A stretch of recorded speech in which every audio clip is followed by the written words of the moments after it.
आज की कहानी एक ऐसी लड़की की है जो अपनी जान और इज्जत बचाने के लिए अपनी ही गाड़ी के अंदर 3 दिन और 3 रात तक इस कदर दर्द और तकलीफ से गुजरती है जिसे देखकर आपका दिल कांप उठेगी। सो हेलो दोस्तों, कहानी की शुरुआत में हम मैलरी को देखते हैं जो एक सुनसान रेगिस्तानी इलाके से गाड़ी ड्राइव करती हुई जा रही होती है। दरअसल उसकी एंगेजमेंट हो चुकी है और कुछ ही दिनों में उसकी शादी होने वाली है, लेकिन उसका और उसके फियांसे के बीच कुछ अनबन चल रही है, इसलिए शादी को लेकर वह ज़्यादा खुश नहीं है। लेकिन शादी की तैयारी के लिए उसे पास के शहर जाना था और वहां पहुंचने के लिए उसे एक शॉर्टकट भी नज़र आती है। रास्ते में उसकी बहन एला वीडियो कॉल करती है। उसकी बहन ऑक्सफोर्ड में पढ़ती है और पढ़ाई ख़त्म करके वहीं पर सेटल होना चाहती है। वो मैलरी को बताती है कि शादी में आने के लिए उसने अब तक फ़्लाइट की टिकट बुक नहीं की है, क्योंकि वह चाहती है कि मैलरी पहले डिसाइड कर ले कि वह सचमुच इस शादी से खुश है या नहीं। तो मैलरी थोड़ी मुस्कुराते हुए कहती है कि हाँ, वह खुश है। इसके बाद मैलरी गाड़ी ड्राइव करते हुए अकेले रास्तों पर निकल पड़ती है और थोड़ी दूर जाकर एक शॉर्टकट रोड ले लेती है। रोड तो अच्छा था और शहर जाने के लिए यही एक रास्ता था जिससे वह जल्दी पहुंच सकती थी। फिर वह म्यूजिक चलाती है और थोड़ा बहुत एंजॉय करते हुए आगे बढ़ने लगती है। लेकिन काफ़ी दूर आगे जाने के बाद गाड़ी अचानक बीच रास्ते में बंद हो जाती है। वह उतरकर इंजन चेक करती है और स्टार्ट करने की कोशिश करती है, लेकिन कुछ भी नहीं होता। उसे लग रहा था कि अब तो वह फंस चुकी है और यहाँ उसके फ़ोन में भी सिग्नल नहीं आ रहा था। कुछ समय गाड़ी में बैठकर सोचती रहती है कि काश कोई ऐसा मिल जाए जो उसकी हेल्प कर दे। फिर जब वह एक एनर्जी ड्रिंक निकाल के खोलने लगती है तभी वह कैन फट जाता है, जिससे उसका शर्ट खराब हो जाता है। फिर वह गाड़ी के पीछे जाकर कपड़े बदलने लगती, लेकिन तभी अचानक वहाँ एक लड़का आता है जिसे देखकर वह घबरा जाती है। पर वह लड़का मैलरी से अच्छे से पेश आता है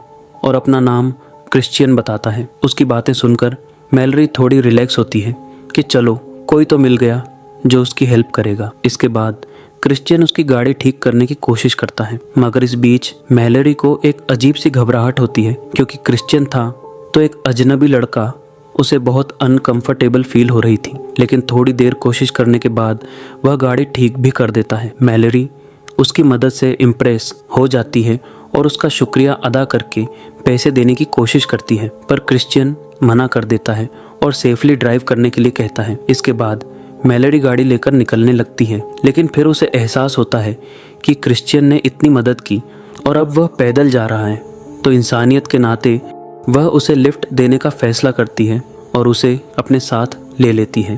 अब दोनों एक साथ सफ़र करने लगते हैं और बातचीत करते हुए आगे बढ़ने लगते हैं। मैलरी के लिए क्रिश्चियन एक स्ट्रेंजर था, लेकिन वह बहुत ही नाइसली बात करता है और मैलरी को एहसास दिलाने की कोशिश करता है कि वह काफ़ी डिसेंट लड़का है। उसकी बातें सुनकर मैलरी भी अपनी पर्सनल बातें शेयर करने लगती है कि कुछ दिनों बाद उसकी शादी होने वाली है और उसी की तैयारी के लिए वह शहर जा रही है।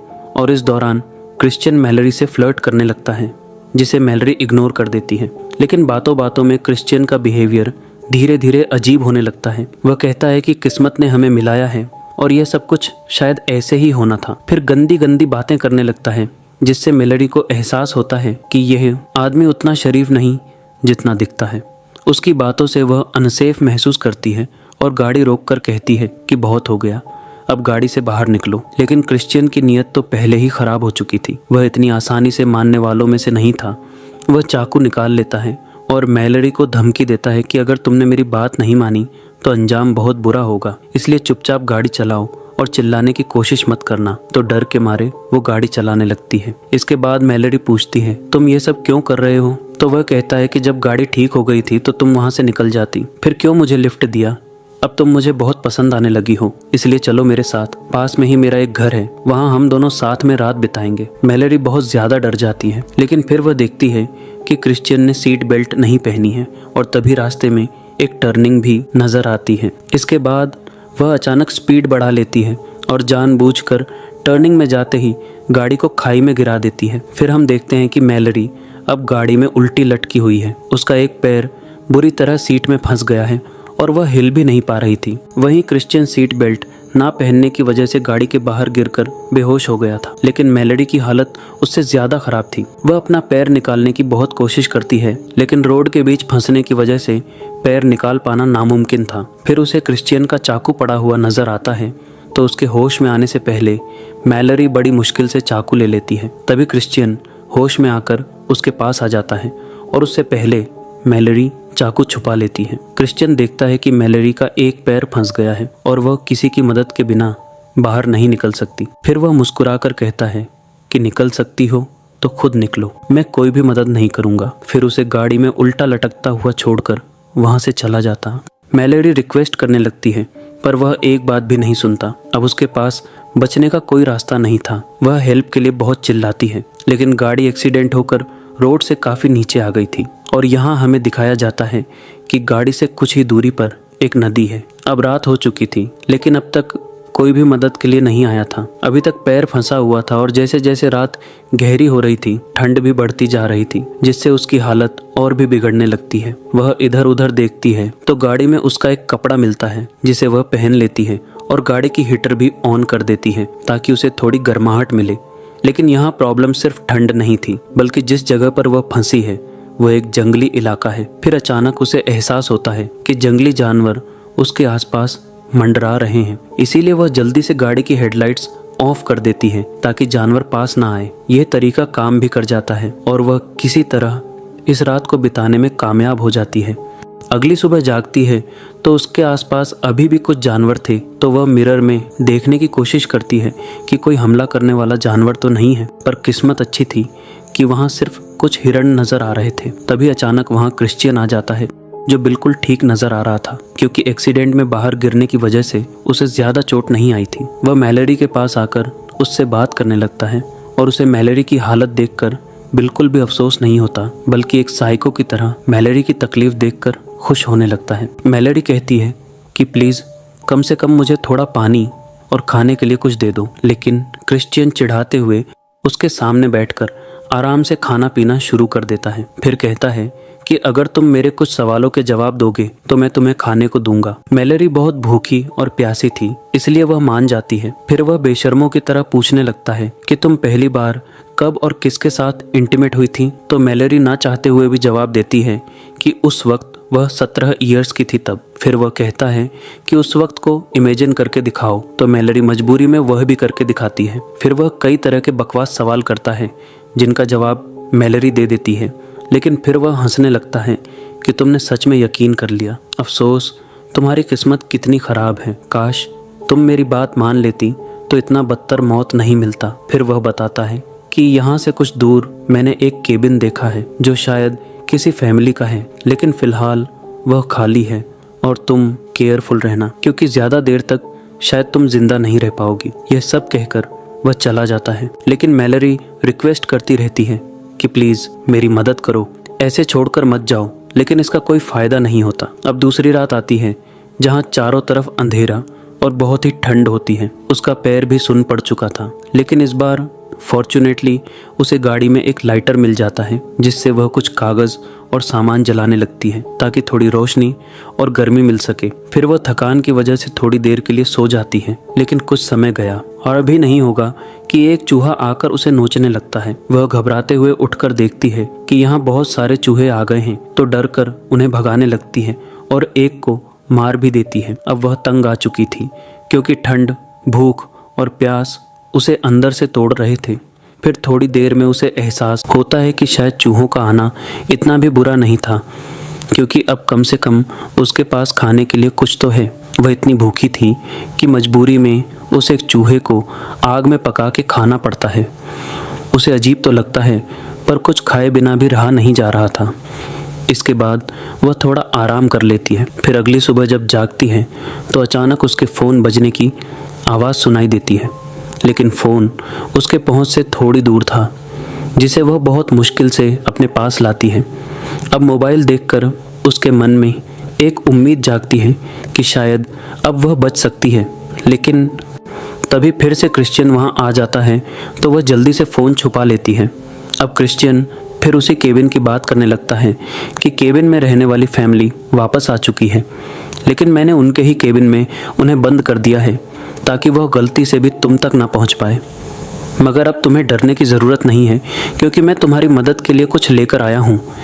लेकिन तभी मैलोरी का फ़ोन बजने लगता है, जिसकी आवाज़ सुनकर वह ज़बरदस्ती करके उससे फ़ोन छीन लेता है। मैलोरी चिल्लाने लगती है क्योंकि यह उसके बचने की आखिरी उम्मीद थी, लेकिन वह फ़ोन ले जाकर तोड़ देता है। इसके बाद वह बैग से एक हथौड़ा निकालता है, जो देखकर मैलोरी घबरा जाती है कि शायद वह उसे मारने वाला है।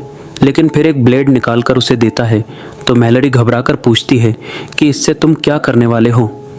क्रिश्चियन कहता है कि यह ब्लेड इसलिए दे रहा हूँ ताकि तुम अपना पैर काटकर खुद को यहाँ से निकाल सको, और यही तुम्हारा आखिरी ऑप्शन है, नहीं तो तुम यहाँ पर मारी जाओगी। मैलोरी रोने लगती है कि मैं ऐसा नहीं कर सकती, प्लीज़ मुझे बाहर निकाल लो, मैं तुम्हारे बारे में किसी को कुछ भी नहीं बताऊँगी।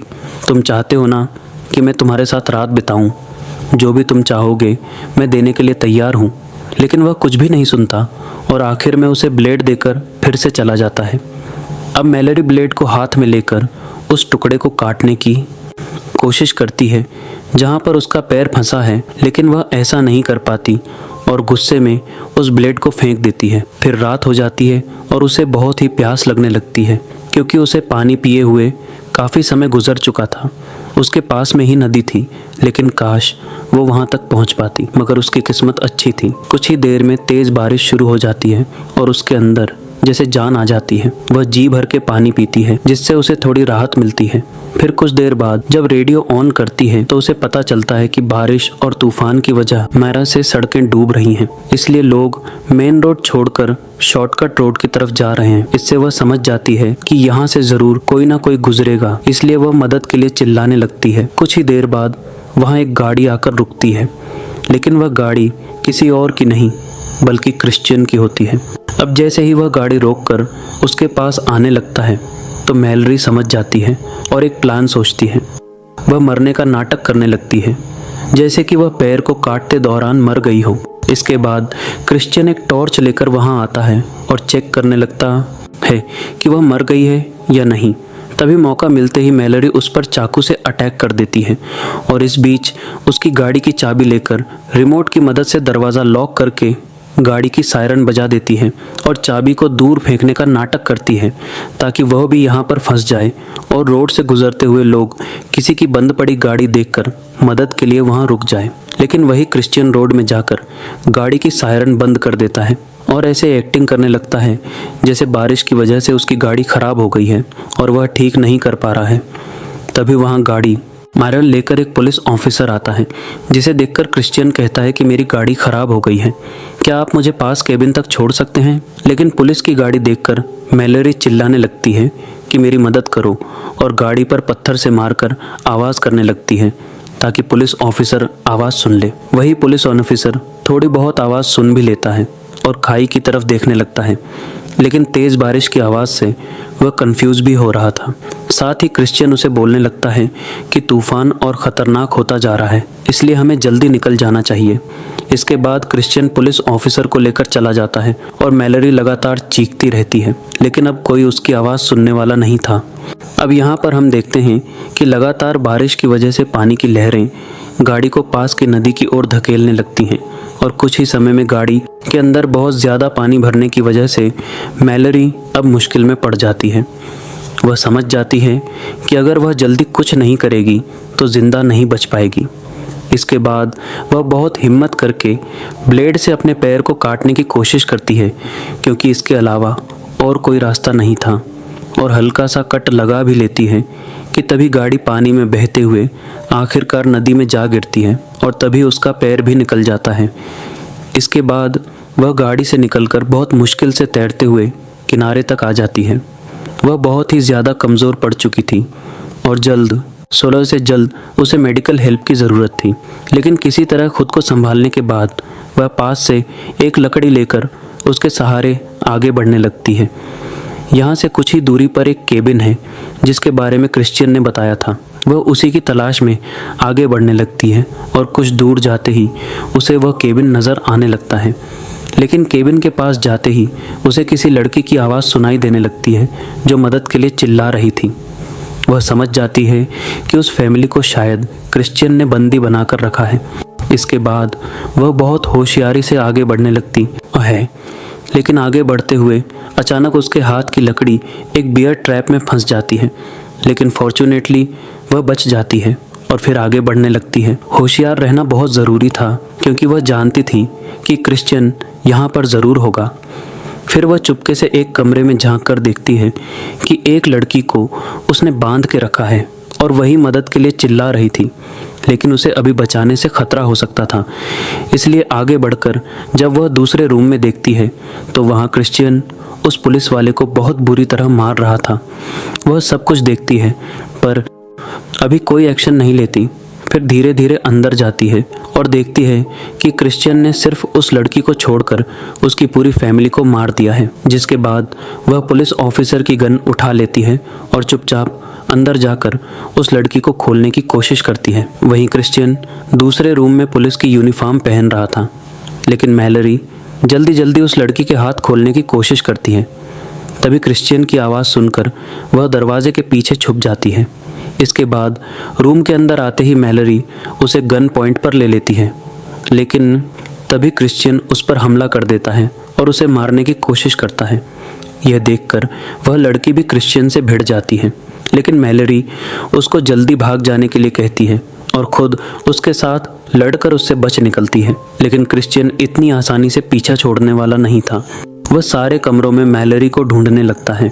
मैलरी एक टेबल के नीचे छिपी हुई थी, पर वह उसे ढूंढ लेता है और उसे पकड़कर मारने की कोशिश करता है। तभी मैलरी किसी तरह उसे मारकर दोबारा उससे बच निकलती है, लेकिन क्रिश्चियन फिर से उठता है और इस बार वह बाहर जाकर ढूंढने लगता है। लेकिन तभी अचानक मैलरी पीछे से आकर हमला करके उसे बालकनी से नीचे गिरा देती है और नीचे गिरते ही उसका पैर एक बियर ट्रैप में फंस जाता है और वह दर्द से चिल्लाने लगता है। अब क्रिश्चियन वैसे ही मुसीबत में फंस चुका था जैसे मैलरी फंसी हुई थी। इसके बाद मैलरी उस लड़की के साथ नीचे आती है और क्रिश्चियन को उसका चाकू देकर कहती है, क्या तुम्हें हेल्प की कोई ज़रूरत है? तुमने जैसे मुझे ब्लेड दिया था वैसे ही मैं तुम्हारा चाकू लौटा रही हूँ। ये लेकर अपना पैर काट लो और यही तुम्हारा आखिरी ऑप्शन है, नहीं तो तुम बच नहीं पाओगे। क्रिश्चियन दर्द से तड़प रहा होता है, लेकिन उसने जो भी किया इन सब का अंजाम ऐसे ही होना था। फिर मैलरी किस्मत की बात करती है कि शायद तुम सही कह रहे थे, रास्ते में हमारा मिलना और आखिर में इसी तरह तुम्हारा बेमौत मरना शायद किस्मत में ऐसा ही होना लिखा था। अफसोस तुम्हारी किस्मत कितनी ख़राब है। इसके बाद वह क्रिश्चियन को वहीं पर तड़पता हुआ मरने के लिए छोड़ बस देती है और उस लड़की को लेकर वहाँ से जाने लगती है और इसी के साथ यह कहानी यहीं पर ख़त्म हो जाती है। तो दोस्तों, मैं उम्मीद करता हूँ कि यह कहानी आपको बेहद पसंद आई होगी।